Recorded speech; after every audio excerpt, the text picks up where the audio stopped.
Sealand. Beginning of lesson here, we're sort of tying a bunch of little things, including what Vinny is going to talk a little bit about, maybe some songwriting ideas for me to try. Yeah, okay, so, different approaches, because sometimes, when you take the same approach over and over again, it gets so stale that even when you're kind of halfway down the road, it feels like, to hell with it, it's not really happening, there's no inspiration or whatever. So it's always good to take a new approach. Pardon my coughing. Getting over the flu. Vinny's getting over the dreaded California flu of 2013 here. Yeah, God bless it. He's one of thousands. So here we go. All right, so in terms of different approaches and things you can do, take, for example, like the Police. Sting, there's a few songs I could tell that he wrote those songs on bass, So he had a bass line. And very often it's a very simple one because it's easier to sing complicated rhythms over a very simple whole note kind of bass line. An example of that would be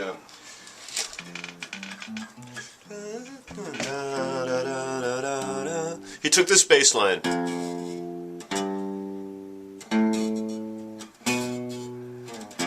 right? Now this is Fa, Sol, La, Ti, and he winds up, when he comes to the chorus, going to Do. I tried before to tell her about the rainy days since we first met. Okay. Big enough umbrella, but it's always me that ends up getting wet. So he builds that up, But let's not think in terms of analysis. This idea that, all right, he takes these four notes and goes, what can I do with this melodically? All right? And see, it's important to shift out of theory thinking when you're in the creative process. When you bump against, say, like, what am I going to do to change up over here? That's when you could use theory. It's like, okay. I got a fork in the road here. Which one should I take? Okay. Or how many forks can I make in this road, to give me a possibility of where to go. Okay? So that's one simple approach. I once wrote a song based on a bass line.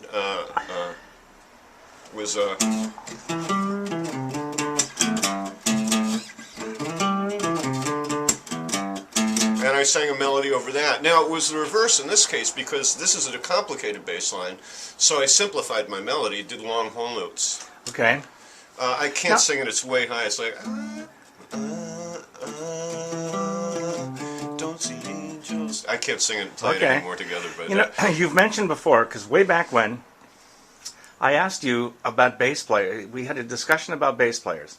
And even Charles Mingus, I think, came up in terms of how is it that bass players often are kind of the leaders of a band or the lead composers in a group, things like that. Charlie Hayden, I think, came up as well. You also mentioned that this was another thing that McCartney, I'm just riffing through several lessons, that McCartney had a gift for, was being able to play bass and sing at the same time. Also, Greg Lake from Emerson, Lake and Palmer had that. Yeah. Okay. Yeah. So those folks at least started, playing bass, and I suppose continued, but they played other instruments maybe as well. But do you think they would get their sort of initial sense of a song from a bass line? Not always. I mean, a lot of these, like McCartney, wrote Yesterday on an acoustic guitar. In fact, I don't think McCartney actually ever did that, like wrote a song based purely on a bass line. Oh, okay. Because he was more of an all-around musician. Okay. But licks, stuff like that, like Drive My Car lick,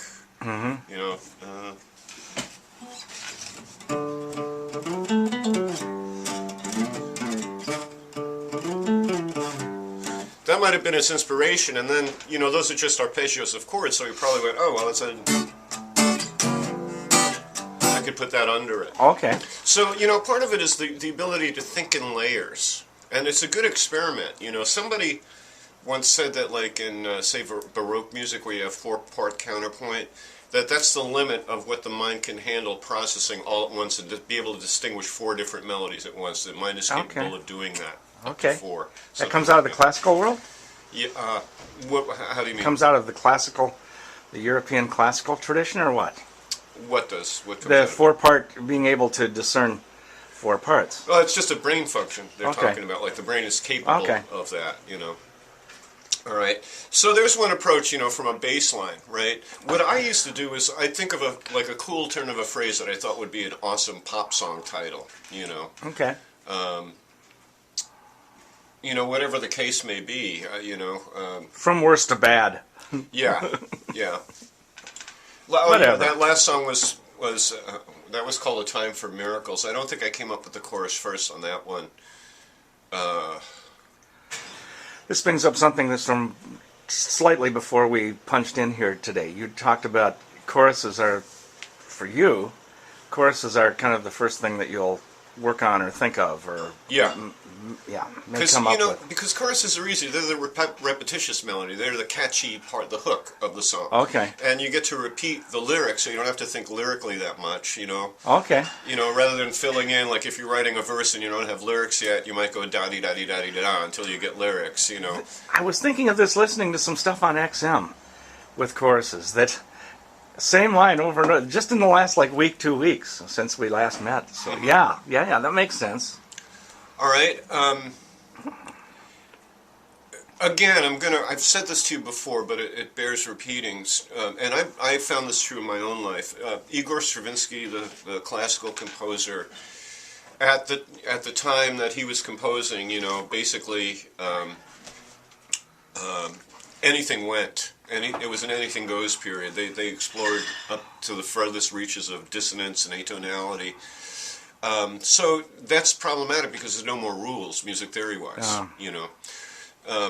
So Stravinsky, what he did was he set about creating a set of rules that he would follow for a particular piece. Okay. But not from, just for everything for 5 years or anything like that. Just the one piece. Just the one piece. Yeah. I remember one time I was a teenager and I was jamming with a friend of mine and we did a 12-bar blues and I accidentally made this set of rules. And the rules were, I would do a walking bass and it didn't matter what note I hit in the walking bass. It wasn't going to follow music theory rules except when the chord changed to the next chord, then I'd have to hit the root. Okay. So in other words, I went...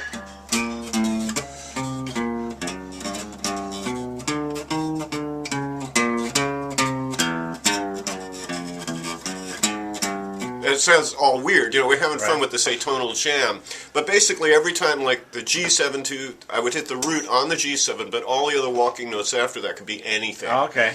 And that was a set of rules, and we had actually a ton of fun doing this jam because it sounded like complete nonsense, yet it made some sort of established blues sense. Would something sort of fall into place after a while where... It did for me. I mean, it they was would kind have of an exercise. some repetitive... Yeah. So that's an idea. That's a kind of idea about how to set a rule. I mean, that's kind of avant-garde there, but sure. you can do that. Another way to set a rule is to limit yourself to 4 chords. Oh, okay. And see.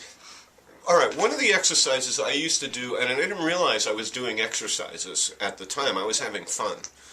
But me and my buddies were obsessed musically. We wanted to write the best songs ever. We wanted to be as great as the Beatles were, all this stuff. And we'd go to parties and bring our guitars. And we'd hear a snippet of conversation and immediately try to create a song out of that snippet of conversation. One that comes to mind, and this was actually... poor Charlie.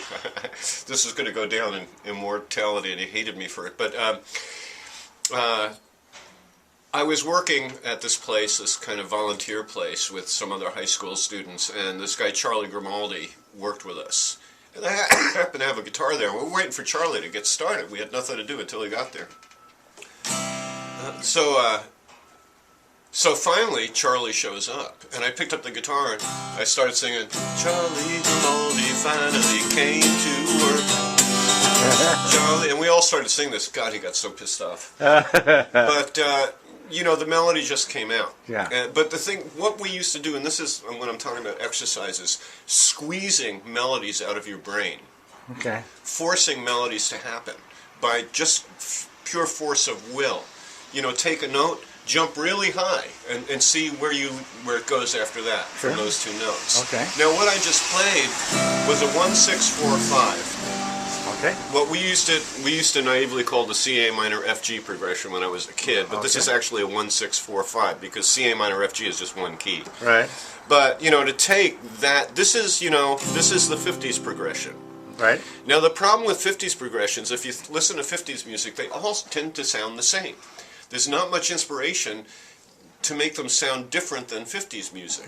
The reason, and this actually was going to connect, we're not doing the Beatles today, but I thought we were, and I studied Octopus's Garden. Okay. That's a 1-6-4-5 progression. Okay. I'd like to be under the sea, an octopus's garden. Here's the chord family template. 1, 6, 4, 5. Now that's your 50s progression. But somehow they managed to tweak it enough where it just sounded like a good old Beatles song. Okay. So, and I'll tell you, this was an exercise we did as kids, was that we knew about the C A minor F G progression, and we knew that the Beatles had this remarkable ability to take that old, tired chord progression and create something fresh out of it. Yeah. All right, and now you can take that progression, C, A minor, F, G, or whatever key you want to be in, 1, 6, 4, 5, and try to do something with it that inspires something that doesn't sound like a tired old 50s song, but sounds like something fresh and new. Yeah. Now, what might motivate or propel the melody, I always say rhythm is a motivator. It's a how do I put it? It like propels. This is why jazz is such a powerful improvisational situation, is because of swing itself. When you're messing around and going, and you got that ba ba ba ba ba ba ba ba, kind of bouncy little rhythm, it somehow impels like creativity. It somehow pushes it. So the reason I say this is because, well, maybe you're not getting anything you could squeeze out of your brain that'll make it sound like something other than a tired old 50s song. So what's a different angle? Well, how about doing something with the rhythm, instead of going, which immediately already sounds like a 50s song, right, to do something like,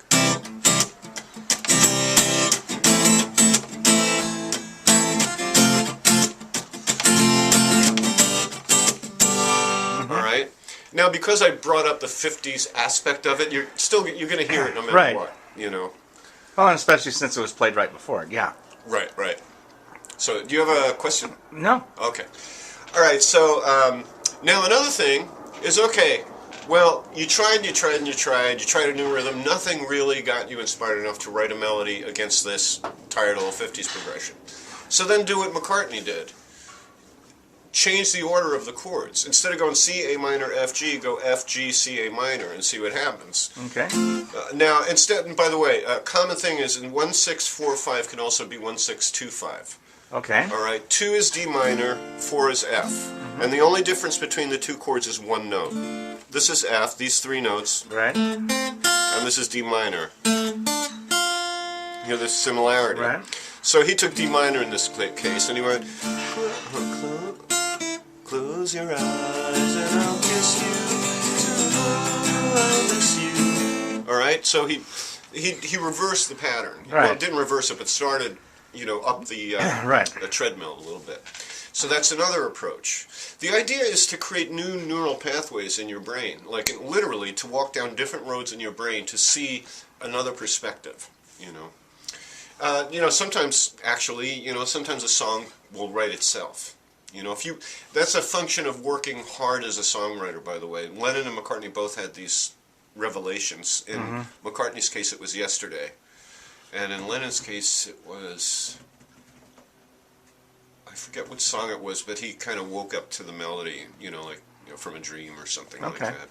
Yesterday came to McCartney in a dream. That is a function of, remember when I said about squeeze melodies out of your brain? Yeah. That's what these guys were doing. Because they're trying to always outdo themselves, even. Not just competing with each other, but with their own selves. Sure. How can I trump what I did here? McCartney spent the rest of his career trying to write another Yesterday, and he never quite succeeded. Oh. Yesterday was... But, you could look at examples like The Long and Winding Road was another attempt at him writing another Yesterday. Yeah. Here, There, and Everywhere, There are plenty of his ballads that you can tell he's taking the cue from Yesterday and trying to write something as good as that. Yeah. But what came out were unique variations, Sure. nonetheless, Sure. So, but, one exercise would be to take the 1-6-4-5 progression and try to create something new out of it, okay? Okay. Again, while you're driving, turn off the radio. If you got to, all right, I told you that I have a friend that used to work with Bob Dylan, and one of the things Dylan used to do, they would be walking around the city, I had a little notepad, and if a cool turn of a phrase came to his mind, he'd jot it down real quick. When he got home, he'd throw it into a basket. And he had a basket full of these cool little phrases, and every once in a while he'd pick one out, when he was writing a song, and, oh yeah, all right, cool, I'll throw this one in there. That's Oh, okay. Cool.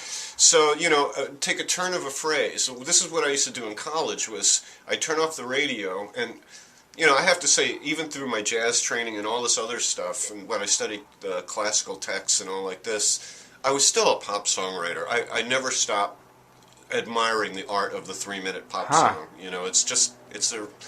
It's a big challenge to write a piece of art in 3 minutes, Yeah. So in any case, I'd be driving to school, I'd have one of these turns of phrases that I'd like, and I would start singing melodies, all right? I would start singing melodies that would give me a nice hook, a nice melodic hook that, is memorable.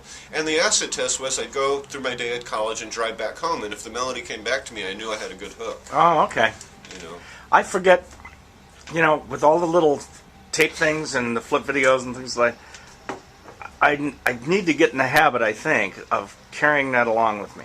Yeah. I go places mostly alone, so writing while I'm driving, you don't necessarily want to do that, but I have like a handy little digital recorder. I've got a couple of them. And it's so cool because I would have late night inspirations and go, I'd get out of bed and go, okay, I have to write this, I have to get this down. Yeah. So I get it down on there, and I tell this very often, I'd go, just 3 minutes, just long enough to get it down, but then I'd find myself like an hour and a half later still kind of tweaking it. Sure. Which is a way of tricking yourself into being creative, by the way, is doing something like that, Well, I just sort of thought the flip video that could be one of the best things for that kind of thing, because not only are you getting an audio record of the thing, but it's also placing it in a certain time. And I don't know if you're filming yourself or whatever when you're just sort of humming or going bop bop bop or whatever. But putting it in the computer, you're not losing it. You haven't erased it or haven't lost your tape recorder or whatever. Well, for an example of how great and handy that is, like this accrued a whole bunch of little MP3 concepts. So I dragged and dropped them onto my computer, and they sat there, and literally months went by, and one day, I'm looking at the files, and I'm like, oh, I had all these ideas. I wonder if there's anything in there. Did you have something? Oh yeah, there's a song that the Venice Roasters are going to do temporarily called "Herding Cats," but it's and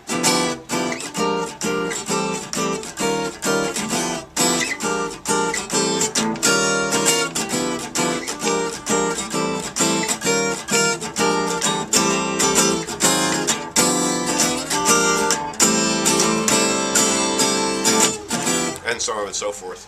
Cool. It's got a cool bridge, by the way, too. Herding cats and finding Jesus.